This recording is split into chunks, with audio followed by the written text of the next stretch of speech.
The subject of our 10th lecture is Catholic social thought and the foreign policy of a nation. In my oral remarks, I will focus on the just war theory, and in my written text, I will deal with human rights and development.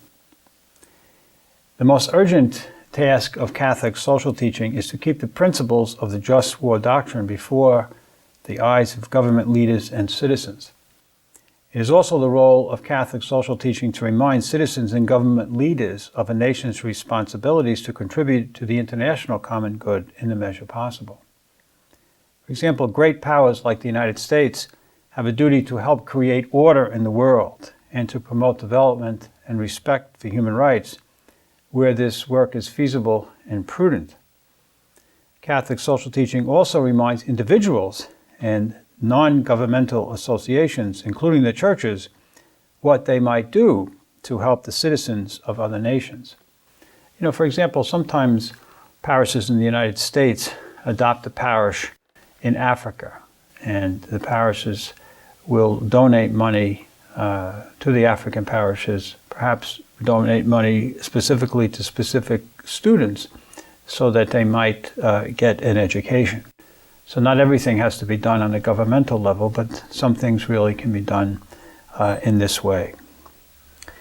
Other ways, good things can be accomplished are through faith-based institutions. When the government gives aid to these institutions in foreign countries, they often, can funnel the aid much better to the people than if the aid were given to the leaders, government leaders of those countries.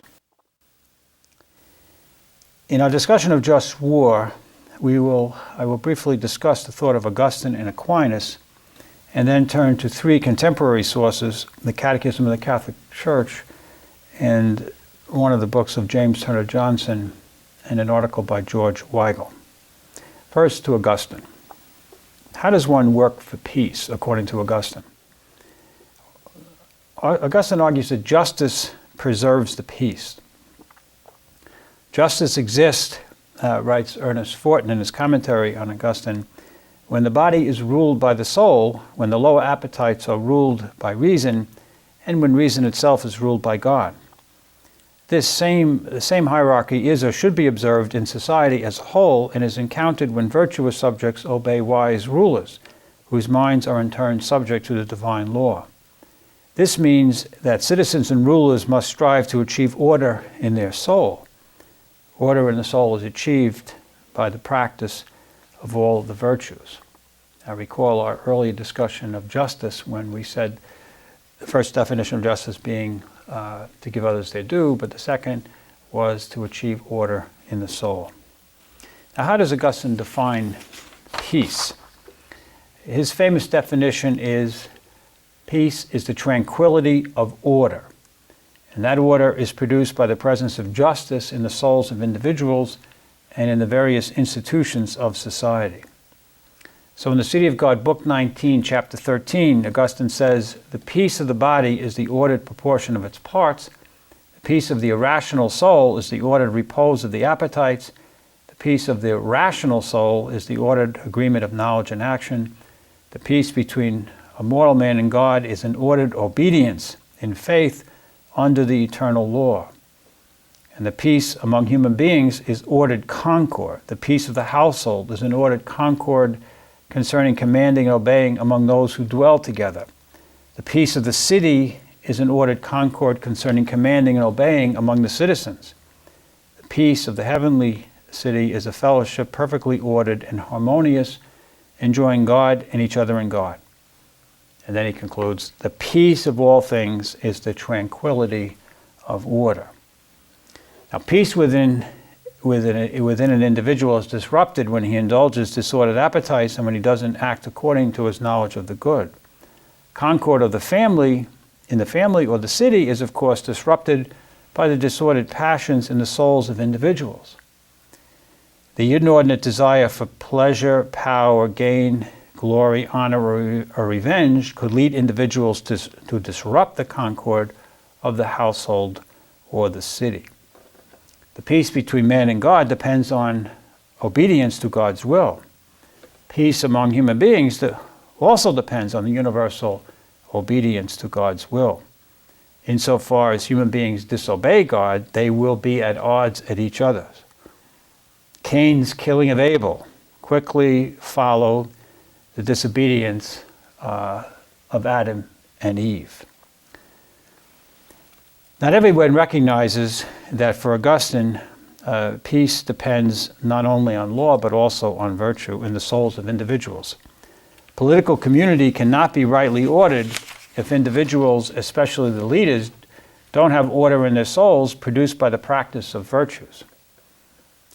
What is causing the crisis in Iraq, if not the disorder in the soul of Saddam Hussein?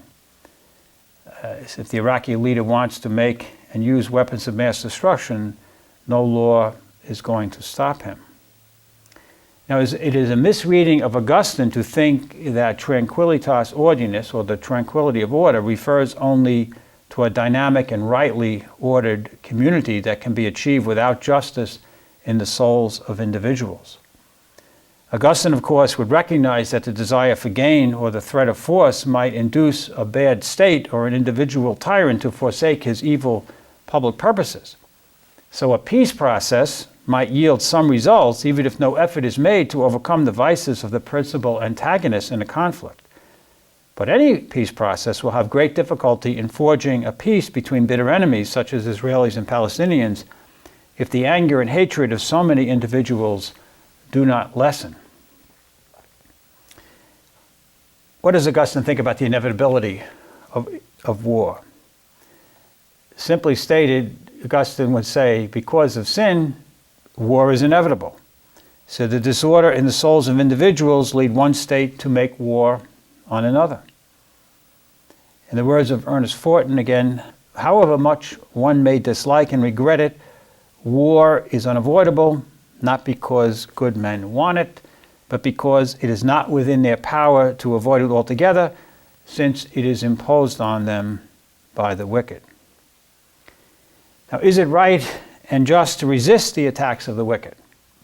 Augustine believes the evil purposes of the wicked must be resisted in the interest of justice. Summarizing Augustine's position, Fortin writes, "Nothing is more injurious to mankind than that evildoers should be given free rein to prosper and use their prosperity to oppress the good." Now, does the New Testament allow people to use force in resisting the attacks of the wicked? Yes, says Augustine. He cites the example of the Roman centurion to whom Jesus said, "Amen, I say to you, I have not found such faith in Israel." If Jesus disapproved of the profession of arms, Augustine implies, surely he would have said something to the soldier. In letter 138, Augustine says, "Indeed, if Christian teaching condemned all wars, then the advice given in the gospel to the soldiers asking for salvation would have been to throw down their arms and quit the military completely. What they were told, however, was terrorize no one, accuse no one falsely, and be content with your pay." Luke chapter 3, verse 14. With these words, John the Baptist commands them to be content with their own pay. He certainly does not prohibit them from serving as soldiers. And Augustine interprets this statement of John the Baptist to be the mind of Christ. Now, what kind of guidance does Augustine give to political leaders who wage war? He says, "Be a peacemaker, then even by fighting, so that through your victory you might bring those whom you defeat to the advantages of peace. Let necessity slay the warring foe, not your will. As violence is returned to one who rebels and resists, so should mercy be one who has been conquered or captured, especially when there is not fear of a disturbance of peace." This is in letter 189 to Boniface. Boniface was a Roman governor in the province of Africa. Now in letter 138, Augustine says, "Accordingly, if this earthly republic kept the Christian precepts, wars themselves would not be waged without benevolence, so that for the sake of the peaceful union of piety and justice, the welfare of the conquered would be more readily considered." Note that Augustine wants political leaders to protect the innocent from unjust aggression. And he wants victorious leaders to benefit the souls of the conquered who disrupted the peace. Evil people benefit when their license for wrongdoing is wrested away. Note also that Augustine tells leaders to look at just wars as lamentable necessities. Here are his words in the City of God, Book 19, Chapter 7. They say, however, that the wise man will wage only just wars. As if mindful that he is human, he would rather lament that he is subject to the necessity of waging just wars. Augustine also says that the good political leader should always lament the iniquity in others, even if it did not give rise to the necessity of war. Now, what does Augustine blame in war?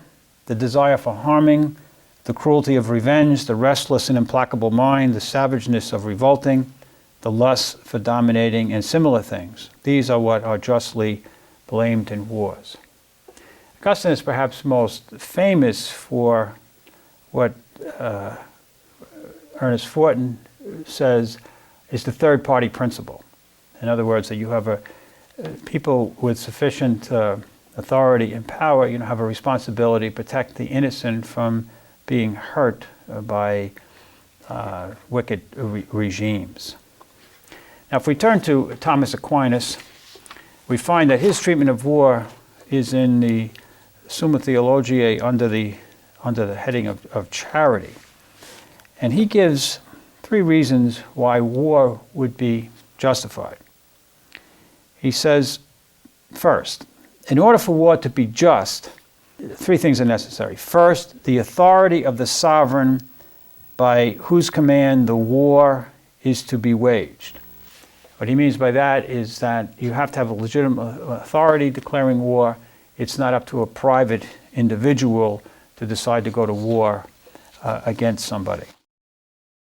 Secondly, you need a just cause. He says a just cause is required, namely that those who are attacked should be attacked because they deserve it on account of some fault. And thirdly, it is necessary that the belligerent should have a rightful intention so that they intend the advancement of good or the avoidance of evil. And he quotes St. Augustine to this effect. Augustine says, true religion looks upon as peaceful those wars that are waged not for motives of aggrandizement or cruelty, but with the object of securing peace, of punishing evildoers, and of uplifting the good. Aquinas also considers the question, whether the New Testament would allow Christians to go to war. He poses this objection in question 40 of the second part of the Summa. And the objection reads, whatever is contrary to a divine precept is a sin, but war is contrary to a divine precept, for it is written in Matthew chapter 5, verse 39, but I say to you not to resist evil. And Romans 12, verse 19, not revenging yourselves, my dearly beloved, but give place unto wrath. Therefore, war is always sinful.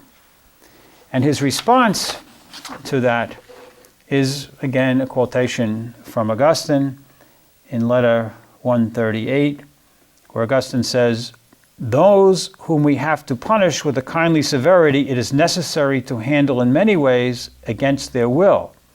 For when we are stripping a man of the lawlessness of sin, it is good for him to be vanquished, since nothing is more hopeless than the happiness of sinners, whence arise a guilty impunity and an evil will like an internal enemy. All right, so much for Aquinas. If we look at the Catechism of the Catholic Church, published in 1994 in the United States, these are the conditions listed for a legitimate defense by military force. First, the damage inflicted by the aggressor on the nation or community of nations must be lasting, grave, and certain. Secondly, all other means of putting an end to it must have been shown to be impractical or ineffective. Third, there must be serious prospects of success. And fourth, the use of arms must not produce evils and disorders graver than the evil to be eliminated. The power of modern means of destruction weighs very heavily in evaluating this condition. This seems to be a way of talking about this principle of proportionality. Now, if we turn to James Turner Johnson and to George Weigel, we will see what some contemporary commentators have made of the thought of Augustine and Aquinas and some others. Now, first, James Turner Johnson. He discusses jus ad bellum. This is the right to war, whether it is right or justifiable to use military force.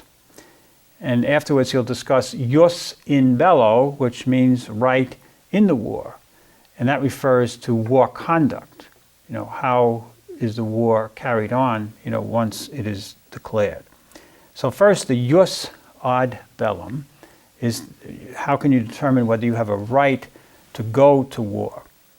He mentions just cause, and he says that it is the duty of Christians in any just state to intervene on behalf of innocent neighbors who are the object of aggression.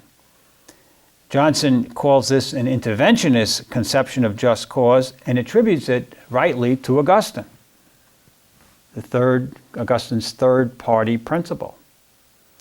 This is Johnson, rather than concentrating solely on defense as the only allowable just cause for war, perhaps it is also necessary to keep in mind what Augustine saw clearly, that it is a moral duty for those who possess power to protect those who are relatively impotent when they are being threatened by others more powerful than they. Now, Johnson mentions Aquinas' view that punishment of evildoers could be a justifying cause. But he also adds that today, the only justifying cause allowed in international war is self-defense. And he also brings up holy wars. In his words, finally, there is the conception that all holy wars are just, which has its secular counterpart in the various concepts of ideological war, war of national liberation, and people's war. In those wars, too, people think that they are necessarily just. Now, what about, would a just cause exist if one nation had sufficient evidence that another nation was planning to use weapons of mass destruction, chemical, biological, or nuclear weapons? Would that qualify as a just cause? I personally think it would if you had, really reliable intelligence. All right, a second criteria for the jus ad bellum is right authority. In Johnson's words, the requirement that there must be a right authority for the use of force means that we must inquire whether there is any authority who can control the employment of force so as to limit its effects.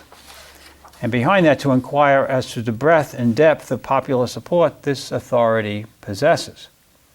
So Johnson then is referring not only to the head of a legitimate government, but also to the heads of revolutionary groups. A third criteria is the use of force must be a last resort. Now, this is a mean between militarism and pacifism. The use of force can be legitimate when government rulers have done their best to avoid war through the exercise of political prudence. And a fourth criteria is proportionality. And this probably is a little bit more difficult to understand.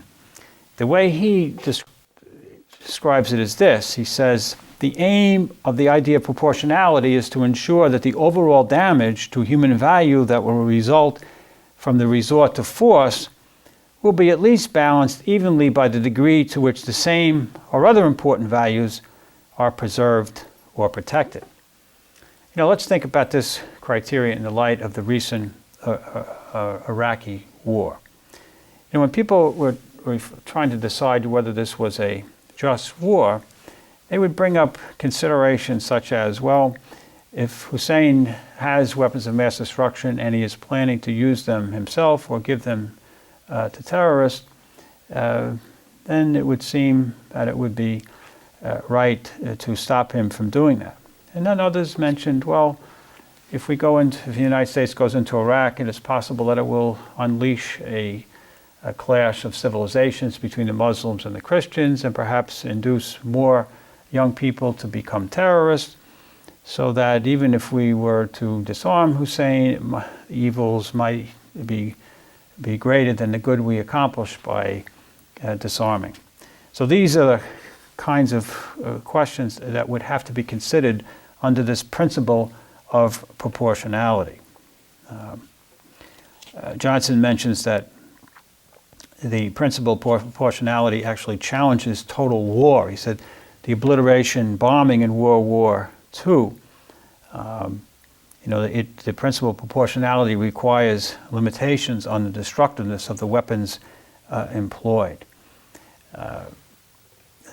Not everyone realizes that the United States and the British engaged in obliteration bombing of German cities such as Dresden. And many ethicists think that this was really a violation of the just war theory to do that. All right, now let's turn to jus in bello, whether the particular form of the use of force is justified during the conduct of the war. So if you think of jus in bello as war conduct and jus in bellum as the war decision. There is also a principle of proportionality used to determine whether there is jus in bello. And this has to do really with the kinds of weapons and the kinds of attacks that one would use. Would it be justified to attack a particular target, if there's going to be so much collateral damage, and which collateral damage referring to the death of innocent civilians. Think of the recent attempt of the United States to bomb a place where they thought Saddam Hussein might be. Well, of course, that bomb killed other civilians, and they had to, decide whether this would be justifiable given the good they hoped to achieve by removing Hussein from power. Now, James Turner Johnson said this principle of proportionality would point toward counter-force targeting of nuclear weapons rather than counter-city targeting. And it would certainly lead to a presumption against the use of chemical and biological weapons, since these weapons tend to be indiscriminate with the potential for causing long-term damage. All right, a second principle, which is readily understandable, is discrimination or non-combatant protection. And this principle, of course, is violated by terrorism and by, direct attacks on civilian population. Now, if we turn to Weigel's essay, Moral Clarity in a Time of War, which he published in January of 2003, there are some interesting comments pertaining to the just war theory. Weigel says, the just war tradition is a theory of statecraft.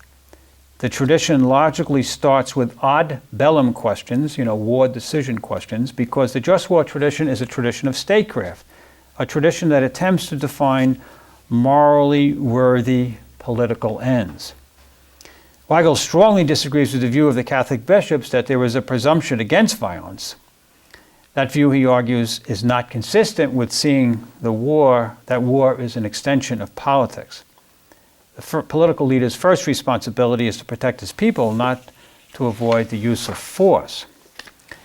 Now, my response to Weigel is this, that a state's responsibility for the safety and security of its citizens is not incompatible with making every effort to avoid the use of violence. In other words, the presumption against violence should be a top priority for political leaders with the protection of the nation's citizens from aggression, along with the protection of the nation's citizens from aggression. If the latter requires force, so be it. Now, regarding just cause, Weigel says, in the classic just war tradition, just cause was understood as defense against aggression, the recovery of something wrongly taken, or the punishment of evil. Now, since World War II, defense against aggression has become the only cause, both in international law and theology. And Weigel thinks that this way of looking at just cause is inadequate. And his example is this. To take an obvious current example, Weigel writes, it makes little moral sense to suggest the United States must wait until a North Korea or Iraq or Iran actually launches a ballistic missile tipped with a nuclear, biological, or chemical weapon of mass destruction before we legitimately do something about it.